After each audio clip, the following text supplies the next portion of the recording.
P.T. Barnum said, there's a sucker born every minute. He was wrong. P.T. Barnum was the guy that arguably invented the circus. There's the fat lady, half bear, half gorilla, half elephant, bearded lady. That's P.T. Barnum. Well, he was wrong. There's a sucker born every 100 millionth of a second. He's a limp dick retard. If I had to be in quarantine to give this seminar, I'd still be in bed. I'm already filthy rich. And the few pennies that I make off you fucking bums isn't gonna change my lifestyle 100 millionth of a nano. But you're desperate. Some of you are gonna have to go through quarantine going back. If you weren't so fucking desperate, bordering on suicidal, you wouldn't be fucking here, and we all know it. That's a sad commentary for the world.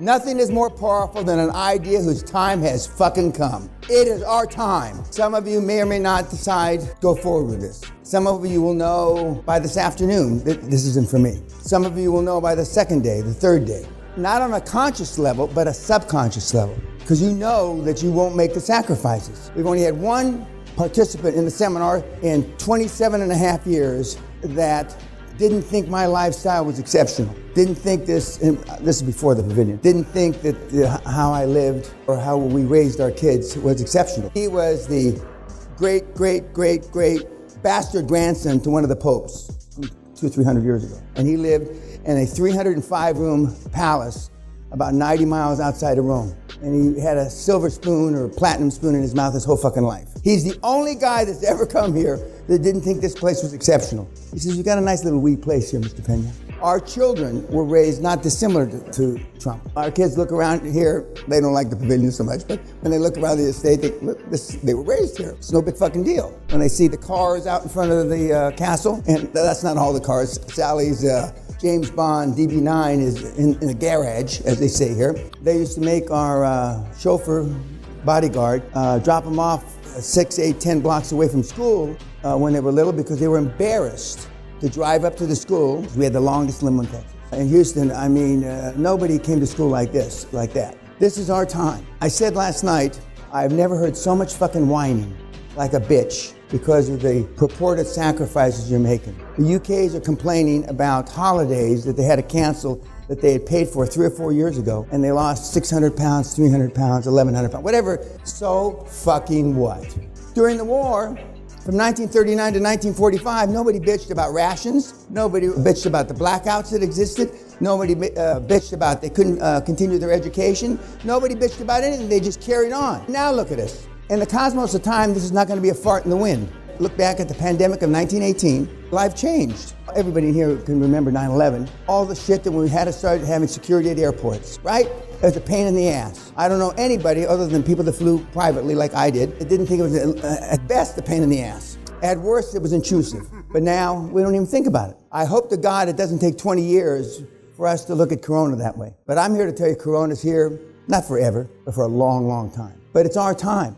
This is fucking it. What are you going to tell your grandchildren that during the greatest dislocation of wealth in the history of the planet, other than stick your thumb up your ass and keep it there? Ignorance breeds chaos, not knowledge. And we have chaos now. Full disclosure, I don't do anything. I don't read anything, I don't do anything. I just get up, like the RoboCop. That's why it's easier for us. Because of those same people that are whining, they're even more scared than you. I see fear out there. They're even more scared than you. They have no exit for their business, none. They've worked 10, 20, 30, 40 years. Their kids don't want to have anything to do with the business. They can't give the fucking businesses away. Some businesses are better than others because there's a plethora of them. So we take the business, if there's a plethora of them for sale, that means a whole bunch of them, pick the highest margin, and that's it. That's simple. There is no magic formula. And I said last night, virtually everybody that comes here rather be liked than affected. Where does that come from? Your parents. And where do they get it from? Their parents. Most of you aren't old enough in this room to have even a grandparent that was from the World War II, the greatest generation. I said this to the March seminar kids that were here. They would sell ships for scrap.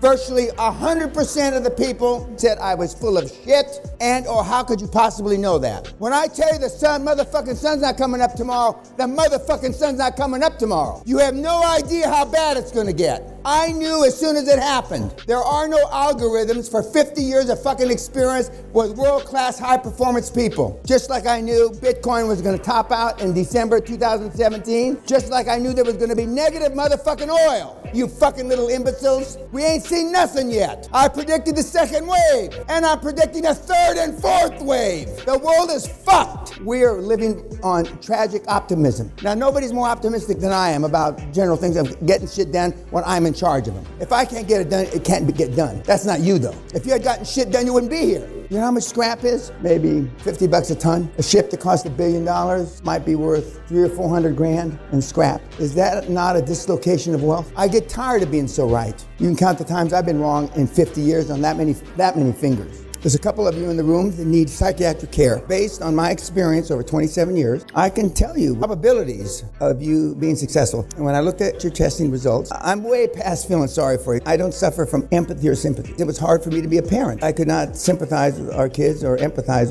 You are a product of your parents. You're a product of your social and economic milieu. Not just you're black and from the ghetto, brown and from the barrio. You're Chinese and you're from parents that own Chinese restaurants. One of my mentees who's buying healthcare deals, rolling them up in America, is a 22-year-old and his parents worked in a Chinese kitchen all their lives. So he understands 18 hours a day. That's no fucking problem for him. He just graduated from the University of Washington. Zayden, if you're watching me, don't take this as too much of a compliment, you fucking stupid Chinaman. He understands long hours. Most of you in this room don't. So by definition, the odds are already against you. So when you put the fact that you didn't have a super work ethic model to see in your parents, one, and then number two, they weren't prepared because they had no experience in training high performance individuals, aside from the long work ethic. So that's number two, that's not favorable for you. Number three, you're a product of who you've hung around with. You're the average of the 5 people you've hung around with. Self-esteem is built the first 7 or 8 years. You've got a lot of things to overcome. When you decide your pay price to action, how much you're willing to give up, how much you're willing to sacrifice to be a high performance person and create generational wealth, that's when you cross the line from them to us. The need is in me isn't to help you get rich. The need is to help you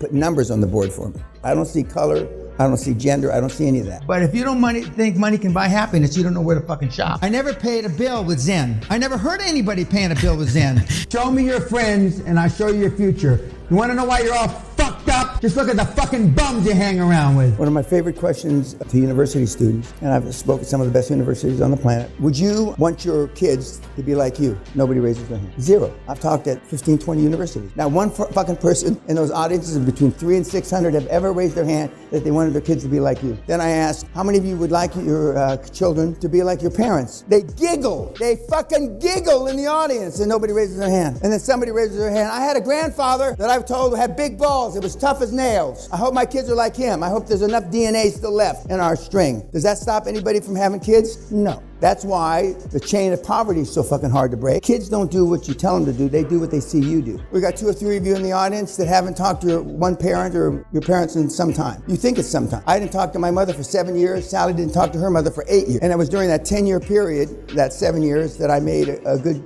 portion of my net worth. You think it's by accident? Those 7 years were right in the middle of those 10 years that I made most of the money I made. Now, I wouldn't say I don't want my kids to be like my parents, especially my dad, superhero. I wouldn't say that I don't want my kids to be like me. They're very much like me, but they're not snowflakes. I wonder why they're not snowflakes, having Sally and I as parents, because we're not snowflakes.